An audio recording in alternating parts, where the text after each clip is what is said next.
Let's get to this new initiative that's been launched by Lee Westwood, Henrik Stenson and Ian Porter. Lee and Henrik join us live now. The Majestics GC launching his Little Sticks initiative. Lee, Henrik, thank you very much for coming on the programme. Thank you. Yeah, welcome along. Just tell us a little bit about the Little Sticks initiative and what you're looking to achieve.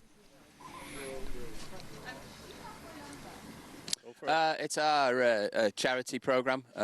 It's there to encourage young people to take up the game of golf, basically.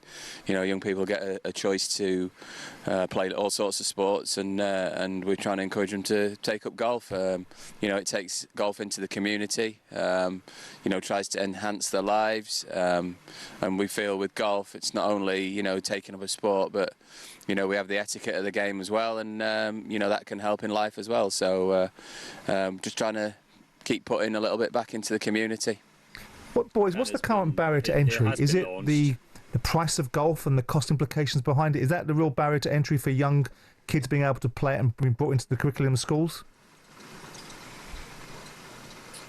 I think getting in contact with the game itself is obviously a great start. Like Lee said, it's also about learning life lessons and life skills. So it's really a combination. You get introduced to golf itself. You get to learn things that you can you know bring with you for the rest of your life, really. And then hopefully a lot of the kids that get in contact with the program will pursue the game going forward. I know in Sweden it's quite accessible, and I think it's fairly accessible in the UK as well. Obviously you need to have some sort of equipment and have a place to go and practice and play, but in comparison to a lot of other parts of the world, I think the game is quite accessible in Europe. Yeah, I think the price is a problem. You know, joining clubs and the equipment to start off with can be expensive. I also think the time it takes to play is also a problem with, you know, kids nowadays and young people. Their attention span seems to be quite short. So, you know, the fact that a round of golf, as we saw at the Open, was taking 6 hours last week, you know, it needs to take a shorter form or be played faster, and that's where we come in. You know, we're on the TV showing them how to do it, so if we can get round quicker, that will also help. You know, there are many reasons why golf needs to change and break down the barriers and preconceived ideas of what the game's about. It was interesting actually that you mentioned that, because what was it like for you playing at the Open last week? Henrik, you weren't very happy at all, were you, with the inconsistent play, pace of play and the monitoring? What was your view on it? Yeah, I mean, like Lee says, I think my round on Thursday morning took 5 hours 45 minutes. It was 5:40 I think to play on Friday, and then all of a sudden 1 minute is of the essence on Saturday midday, and it has been a bit inconsistent. Pace of play has been a constant topic for as long as we can remember, and so far there hasn't seemed to be a way to get it sorted. But yeah, maybe a shot clock going forward is the way. You have your, you know, X amount of minutes, and then if you take 2 minutes on a shot, that's really difficult, so be it. But then you got to be playing at 30-40 seconds on all the other ones, so who knows. But yeah, the pace of play in general is obviously slow, and like Lee says, it's what everyone will see on TV, and then it tends to take a lot more time on the weekends for everyone as well. So it obviously needs to be addressed. Well, obviously a lot of those things and a lot of the different sort of accessible, more razzmatazz features have been prominent in LIV Golf. How has it progressed since its inception in 2022? Has the tour had the desired impact from the original bombshell introduction? What's it like playing on the tour? Yeah, I think people are starting to accept it more now. Obviously, we do have a shotgun start, which encourages faster rounds. You know, we have the music playing on the golf course, which, you know, appeals to a younger audience. We see a younger generation coming out and watching us. We also see people with kids not afraid to come out and bring the kids with them, because, you know, the kids can make the noise with the music playing. You know, we don't really hear it, so it's a much more relaxed and friendly atmosphere out here, more like an entertainment / party type of atmosphere with some serious golf going on as well. So and I think the establishment's is starting to take LIV on board now and treat it more seriously. You know, we've been talking about recently that official World Golf Rankings, an application's gone in for that, so more spots for major championships for LIV players. So I think people are starting to get rid of the preconceptions that they have and give LIV a chance now. What's the overall state of health of the game of golf? I mean, one of my best mates, Ryan Howsam, owns the Stayshore Seniors Tour, so I spend a little bit of time looking at the commercials of it.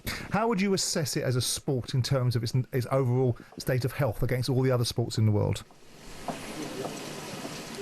Well, I mean, if you look at the money coming into the game, then it's very healthy.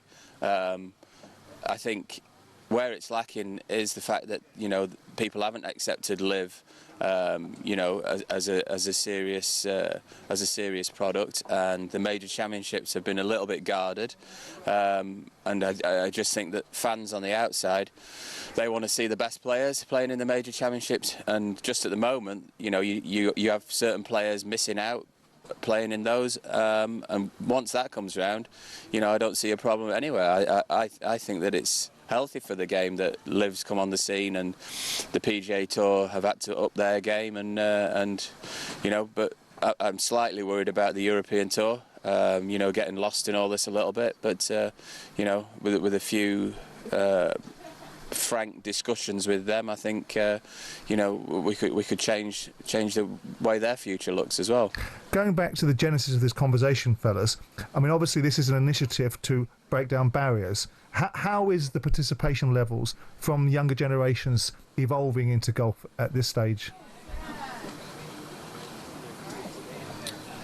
On a bigger scale, I think. I mean, there's been a lot of people getting in contact with golf over the last 10 or 15 years in a different way than traditionally. I think I heard a figure the other day that it was actually more people playing golf off grass than on grass in a way, which I guess is more driving range, top golf, those simulators, things like that. Golf has grown quite a lot. So I mean, and it's always going to be crossovers and flowovers in that sense. I mean, as a sport, I think it's great for anyone to get in contact with it, no matter how and where, and then that will progress and lead into other areas of contact. So I think like Lee says, I think the game is in a healthy state. Obviously, it's been some turmoil over the last couple of years here, and some unhappy fans more than anything. But I think that will change going forward, and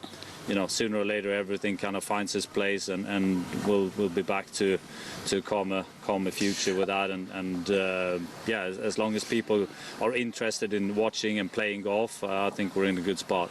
Yeah, I think golf.